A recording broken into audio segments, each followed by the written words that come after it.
বাংলা নববর্ষ উপলক্ষে আনন্দ শোভাযাত্রার উদ্দেশ্যে বানানো চারুকলায় আগুনের 2 প্রতিকৃতি পুড়ে যাওয়ার ঘটনায় প্রতিক্রিয়া জানিয়েছেন সংস্কৃতি উপদেষ্টা মোস্তফা সরোয়ার ফারুকী। তিনি দাবি করছেন, আওয়ামী লীগ সভাপতি ও সাবেক প্রধানমন্ত্রী শেখ হাসিনা দোসররা চারুকলায় আগুন দিয়ে প্রতিকৃতি পুড়িয়েছেন। তিনি জানান যে এই ঘটনার পেছনে আছে তাদের দ্রুত আইনের আওতায় আনা হবে।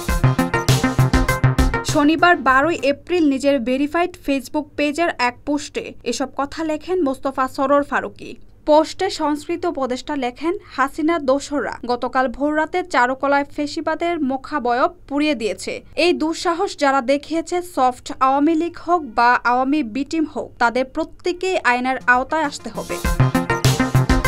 এই শোভাযাত্রা থামানোর চেষ্টায় আওয়ামী লীগের হয়ে যারা কাজ করছে, আমরা শুধু তাদের আইনের আওতায় আনব না, আমরা নিশ্চিত করতে চাই এবারের শোভাযাত্রা যেন আরও বেশি তাৎপর্যপূর্ণ হয়। শোভাযাত্রায় আরও বেশি মানুষ অংশ নেবে জানিয়ে ফারুকী লেখেন, কালকে রাতের ঘটনার পর শেখ হাসিনা দোসররা জানিয়ে দিয়ে গেল, বাংলাদেশের মানুষ এক হয়ে উৎসব করুক, তারা এটা চায় না। আমরা এখন আরও বেশি ডিটারমাইন্ড এবং আরও বেশি সংখ্যায় অংশ নেব।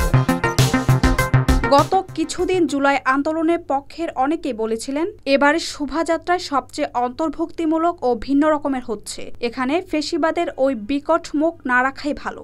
আমরাও সব রকম মত নিয়েই ভাবছিলাম, বিশ্ববিদ্যালয় কর্তৃপক্ষের মত জানার চেষ্টা করছিলাম, কিন্তু কালকের ঘটনার পর এই দানবের উপস্থিতি আরও অবশ্যম্ভাবী হয়ে উঠল। পোস্টের শেষে মোস্তফা সরোয়ার ফারুকী লিখেছেন, জুলাই চলমান।